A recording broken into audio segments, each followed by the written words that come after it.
Ресвератрол тиньши. Бұл жүзімнің қызыл сортынан, сүйегінен өндірілетін зат.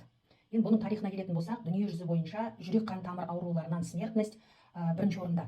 Дүние жүзі бойынша. Осы цифра француздардың арасында төмен екен. Ғалымдар түсінбеген.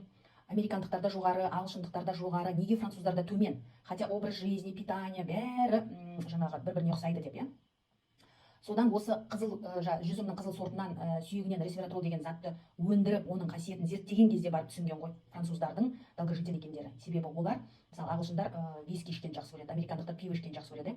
В основном ғой, француздар қызыл жүзімнен шарап ішеді. Яғни қызыл жүзімді ашытқан кезде де оның сүйегіндегі, қабығындағы осы ресвератрол деген зат шараптың құрамында да болатындығы дәлелденген. Енді бұл ресвератролдың, мынау тиньши ресвератролының мына капсуласын ашып қойдым. Әрбір капсуласында 2,5 миллиграмм таза флавоноид ресвератрол деген зат бар. Флавоноид деген бұл жаңа организмімізде біздің бос радикалдардың, свободный радикалы деген нәрсе бар, ол не істейді, біздің иммунный клеткамызды разрушать етеді. Разрушать еткенде сыртына жабысып, иммунный клеткалардың олардың жұмысына кедергі жасайды, тежейді. Осы бос радикалдарды, жаңағы иммунный клеткаларды зақымдануға жол бермейтін заттар флавоноид деген, яғни антиоксиданттар. Сонымен ресвератролдың ең бірінші басты қасиеті бұл оның антиоксидантты қасиеті. Яғни қанда жаңа сывороточный, протеиновый холестерин болады. Адамдарда бұл жаңағы жүрек қан тамыр ауруларынан смертностьтің бірінші орынға шығуының бірден бір себебі гиперлипидемия деген. Осыны не істейді? Жояды, нейтралдайды, общий ертіп ағзадан шығарады. Жалпы гиперлипидемия деген бұл ауру алғаш кезде білінбейді. Бірақ бара-бара тамыр біткен сайын жаңағы адамдағы давление көтеріледі. Себебі тар қан тамырымен қанның қозғалуы үшін ол жүректен давление сұрайды. Осылайша адамда давление пайда болады, гипертония, диабет болады міндетті түрде. Бауырды май басады.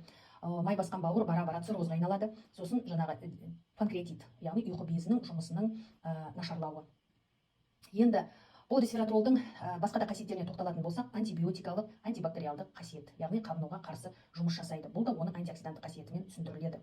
Ағзаны сілтілендіреді. Бізде қазір өкінішке орай ағзамызда қышқылдану процесі қатты жүріп жатыр. Ол питанияға байланысты, глютен қосылған нан, лактоза қосылған сүт, ішіп-жеп жатқанымыздың барлығы, хлорланған су, мына ауадағы выхлопной газдар, машинаның түтінінен бөлініп жатқан, осының барлығының әсерінен біздің ағзамызда қатты қышқылдану жүріп жатыр.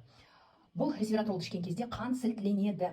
Осылайша адамда атеросклероздың алдын алады, қан айналымы жақсарады. Сосын жаңағы қан тамырларында жиналған холестерин, атеросклерический бляшкалар, осылардың барлығын ертіп шығарып қан тамырын тазалайды. Енді бұның антиоксиданттық қасиеті, жалпы антиоксиданттар көп табиғатта, мысалы бета-каротин бар, витамин Е бар, витамин С бар. Солармен салыстыратын болсақ, ресвератролдың бета-каротиннен 4-5 есе мықты антиоксиданттық қасиеті, витамин Еден 50 есе, витамин Сдан 20 есе мықты антиоксиданттық қасиеті. Сонымен бірге антиоксидант ретінде бұл раққа қарсы қасиеті бар. Бұл Америка құрама штаттарында ракты исследовать ететін институтта жаңағы 1312 адамға не жасалған, эксперимент жасалған. Сонда көкірек рагына 43-47% улучшение болған, асқазан рагынан 34-41% улучшение болған. Жалпы ағзадағы сау клетканың өсуіне 9-18% әсер еткені дәлелденген. Сонымен ресвератролды ішкен кезде неге қол жеткізесіз? Тромбоциттердің дұрыс жұмысын қамтамасыз етесіз организміңізде. Тромбоцит деген бұл тромбозға алып келеді, егер ол дұрыс жұмыс жасамаса. Ал жалпы тромбоциттің адам ағзасына пайдасы, кез келген жараңыз, мысалы қолда болсын, ол ішкі құрылыста, мысалы ішектердің ішінде колиттер болсын, язвалар болсын, бұл жерде тромбоциттің атқаратын рөлі орасан зор. Яғни тромбоциттің жұмысын дұрыс бағытқа қамтамасыз етеді екен. Косметикалық қасиеті, яғни бет терісі жақсарады. Жаңағы адамдар қазір жаппай не істеп жатыр, коллаген ішіп жатыр ғой. Жалпы коллаген не істеу керек? Коллаген талшықтарын ағза өзі өндіру керек, өзі өсіру керек. Осы ресвератрол ішкен кезде сізде не қылады? Жаңағы коллаген талшықтары дұрыс түзіледі, яғни әжім кетеді. Сосын гистаминнің бөлінуін нейтралдайды, яғни аллергияға да қарсы әсер етеді. Есте сақтауы, стресске қарсы тұруға адамға төзімділік береді. Қандағы қанттың деңгейін төмендетеді. Сосын мынау ретинопатия деген ауру болып, көз сетчаткасының бұзылуы, міне осыған керемет пайдасы бар. Давление реттеледі, себебі қан тамыр тазаланады, яғни қан емін-еркін аға бастайды. Сосын сахары бар адамдарға бірден бір ем ресвератрол. Көздің көруін жақсы етеді.